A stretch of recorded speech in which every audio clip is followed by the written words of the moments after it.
السلام علیکم دوستو، ایک بھائی سوال کرتے ہیں کہ انتقال ہونے کے بعد میں یعنی کسی شخص کا انتقال ہو جاتا ہے اور اس کے بعد میں اس کی جنازے کو کتنی دیر تک روکنا صحیح ہے۔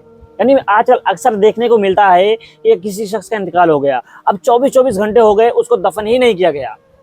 پوچھا جاتا ہے کیا ہوا تو پتہ چلتا ہے کسی کا انتظار ہو رہا ہے، کوئی ممبئی سے آ رہا ہے، کوئی دلی سے آ رہا ہے، کوئی فلاں جگہ سے آ رہا ہے، کوئی دبئی سے آ رہا ہے، کوئی سعودی سے آ رہا ہے۔ میرے بھائی یاد رکھیں، رسول اللہ صلی اللہ علیہ وسلم کا فرمان ہے کہ جب کسی کا انتقال ہو جائے تو اس کی تدفین یعنی کفن اور دفن کا انتظام جلدی کرنا چاہیے، اس کو دفن کرنے میں دیری مت کرو۔ آخر اس کے پیچھے کی وجہ کیا ہے؟ یعنی مردے کا انتقال ہونے کے بعد اس کو جلدی دفن کرنے کا حکم کیوں دیا گیا؟ ہاں بھائی، اگر کوئی خاص بہت ضروری ہے یعنی اس کے بنا کوئی ایسا شخص آنے کو ہے اس کے بنا دفن نہیں کیا جا سکتا ہے تو الگ بات ہے، لیکن بہتر یہی ہے کہ آپ اس کو جلد سے جلد دفن کرنے کی کوشش کریں، بس اتنا ہی وقت لگائیں جتنی دیر قبر کھودنے میں لگتی ہے۔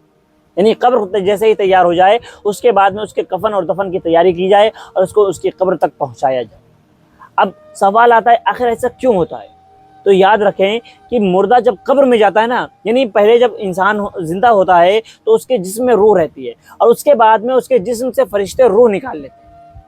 اب ظاہر سی بات ہے، فرشتوں نے اس کے جسم سے روح نکال لی، اب وہ روح فرشتوں کے حوالے ہے، یعنی وہ روح کہیں اور نہیں گئی ہے۔ آپ نے یہ بھی سنا ہوگا کہ جب بندہ قبر میں جاتا ہے، قبر میں دفن کر دیا جاتا ہے اور اس کے گھر والے عزیز و اقارب 40 قدم بھی نہیں گئے ہوتے ہیں، فرشتے آتے ہیں اس کی قبر میں، اس کی جسم میں روح واپس ڈالتے ہیں۔ یعنی اس بیچ میں یعنی سوال کے لیے فرشتے آنے سے پہلے آنے تک اور مردے اس کے جسم سے روح نکال لی گئی، اس بیچ میں روح فرشتوں کی کسٹڈی میں رہتی ہے، ان کے حوالے رہتی ہے۔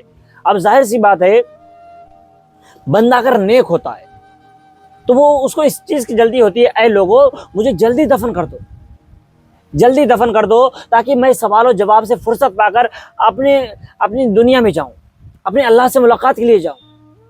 اور اگر بندہ گنہگار ہوتا ہے تو وہ خوف کھا رہا ہوتا ہے۔ آپ کو معلوم ہی ہوگا کہ جب فرشتے کسی گنہگار بندے کے پاس آتے ہیں تو بڑی ہی ڈراؤنی شکل میں آتے ہیں، کسی بہت ہی ہیبت ناک شکل میں آتے ہیں کہ انسان اگر کوئی دیکھ لے تو وہ واپس سے مر جائے، یعنی بہت ہی خطرناک شکل میں اس کے پاس آتے ہیں۔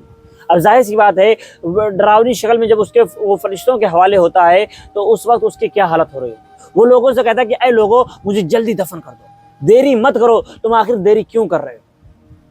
یہ سارے معاملات ہوتے ہیں۔ اس لیے ہمیں چاہیے کہ جب بھی کسی کا انتقال ہو جائے تو اس کو دفن کرنے میں ہمیں جلدی کرنی چاہیے، اور یہی ہمارے آقا محمد صلی اللہ علیہ وسلم نے ہمیں حکم دیا ہے۔